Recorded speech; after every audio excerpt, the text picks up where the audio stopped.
പത്തനംതിട്ട കോന്നി കൂടൽ government vocational higher secondary സ്കൂളിലെ പ്യൂണിനെ മരിച്ച നിലയിൽ കണ്ടെത്തി. മുതുപേടുങ്കിൽ ബെജിയാണ് മരിച്ചത്. എ വി ജയശങ്കർ പത്തനംതിട്ടയിൽ നിന്ന് ചേരുന്നു കൂടുതൽ വിവരങ്ങളുമായി.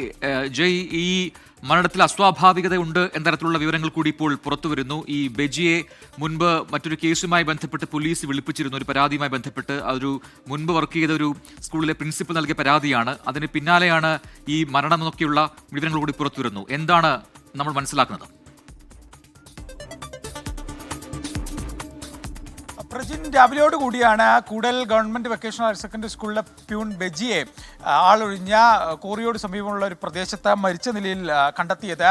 ഈ കൈഞ്ഞിരമ്പ് മുറിച്ച നിലയിൽ നിലത്തായിരുന്നു മൃതശരീരം കടന്നിരുന്നത്. ഒപ്പം തന്നെ ഒരു മരത്തിനോട് ചേർന്ന് ഇദ്ദേഹത്തിന്റെ മുണ്ട് കെട്ടിയിട്ട നിലയിൽ ഉണ്ടായിരുന്നു. എന്തായാലും കോന്നി പോലീസ് സ്ഥലത്തെത്തി മേൽ നടപടികൾ നിലവിൽ സ്വീകരിച്ചു വരികയാണ്. ഇദ്ദേഹം മുൻപ് ജോലി ചെയ്തിരുന്ന സ്കൂളിലെ പ്രധാന അധ്യാപിക ഇദ്ദേഹത്തിനെതിരെ നിരന്തരം ശല്യപ്പെടുത്തുന്നു എന്ന തരത്തിൽ പരാതി തണ്ണിത്തോട് പോലീസിൽ നൽകിയിരുന്നു. ഈ പരാതിയുമായി ബന്ധപ്പെട്ട് കഴിഞ്ഞ ദിവസങ്ങളിൽ ഇദ്ദേഹത്തെ പോലീസ് സ്റ്റേഷനിലേക്ക് വിളിപ്പിക്കുകയും പോലീസുകാർ കാര്യവിവരം തിരക്കുകയും ചെയ്തിരുന്നു. അതിന് പിന്നാലെയാണ് കഴിഞ്ഞ ദിവസം ഈ ബെജിയെ കാണാതാകുന്നത്. തുടർന്ന് നാട്ടുകാരും പ്രാദേശിക രാഷ്ട്രീയ പ്രവർത്തകരും കോന്നി പോലീസിൽ പരാതി നൽകുകയും ചെയ്തിരുന്നു. അതിന് പിന്നാലെയാണ് ഇന്നെന്തായാലും ഇദ്ദേഹത്തിൻ്റെ മൃതദേഹം ഇങ്ങനെ ആളൊഴിഞ്ഞൊരു പ്രദേശത്ത് മല്ലശ്ശേരി പാറമടയ്ക്ക് സമീപം കണ്ടെത്തുന്ന സാഹചര്യം ഉണ്ടാകുന്നു. എന്തായാലും ഈ കാര്യത്തിൽ കോന്നി പോലീസ് ഈ മൃതദേഹം ഇൻക്വസ്റ്റ് നടപടികൾ പൂർത്തിയാക്കി മേൽ നടപടികൾ സ്വീകരിക്കും.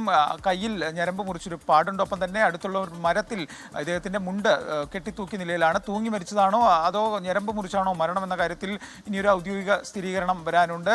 എന്തായാലും ഇദ്ദേഹത്തെ 2 ദിവസം മുമ്പ് ഇത്തരത്തിൽ തണ്ണിത്തോട് പോലീസ് വിളിക്കുകയും മുൻപ് ജോലി ചെയ്ത സ്കൂളിലെ പ്രധാന അധ്യാപികയുടെ പരാതിയുടെ അടിസ്ഥാനത്തിൽ കാര്യവിവരങ്ങൾ തിരക്കുകയും 10-ാം തീയതി വീണ്ടും സ്റ്റേഷനിൽ എത്തണമെന്ന് നിർദ്ദേശിക്കുകയും ചെയ്തിരുന്നു. ഇത്തരത്തിൽ പോലീസ് വിളിപ്പിച്ച പോലീസ് സ്റ്റേഷനിൽ കയറേണ്ടി വന്ന മനോവിഷമത്തിലാണ് ആത്മഹത്യ എന്ന് നാട്ടുകാരൊക്കെ ഒരു ആരോപണം ഉന്നയിക്കുന്നുണ്ട്. പക്ഷേ ഇക്കാര്യത്തിൽ ഒന്നും സ്ഥിരീകരണമില്ല. എന്തായാലും ബെജിയുടെ മൃതദേഹം നിലവിൽ ഇൻക്വസ്റ്റ് നടപടികൾ പൂർത്തിയാക്കി ആശുപത്രിയിലേക്ക് മാറ്റാനുള്ള ഒരു നടപടികളാണ് പോലീസ് എന്തായാലും നിലവിൽ വന്നുകൊണ്ടിരിക്കുന്നത്. നിലവിൽ ഈ കാര്യത്തിൽ മറ്റ് ഇത്തരം ആരോപണങ്ങൾ, ഈ പരാതി വന്നു, സ്റ്റേഷനിൽ കയറേണ്ടി വന്നതൊക്കെയാണ് ആത്മഹത്യ ഉൾപ്പെടെയുള്ള കാര്യങ്ങളിലൊക്കെ തന്നെ ഇനി സ്ഥിരീകരണം നൽകേണ്ടത് കോന്നി പോലീസാണ്. നിലവിൽ കോന്നി പോലീസ് ഇതുമായി ബന്ധപ്പെട്ട അന്വേഷണം ആരംഭിച്ചു എന്നാണ് നമ്മൾ മനസ്സിലാക്കുന്നത്. അന്വേഷണത്തിലായിരിക്കും ഇത്തരം ആരോപണങ്ങളിൽ കഴമ്പുണ്ടോ, എന്താണ് ഇതിൻ്റെ വസ്തുത, എങ്ങനെയാണ് ഈ മരണം ഉൾപ്പെടെയുള്ള കാര്യങ്ങളിൽ ഒരു വ്യക്തത വരിക. പ്രജി, എ വി ജയശങ്കറാണ് പത്തനംതിട്ടയിൽ വിശദാംശങ്ങൾ നൽകിയത്.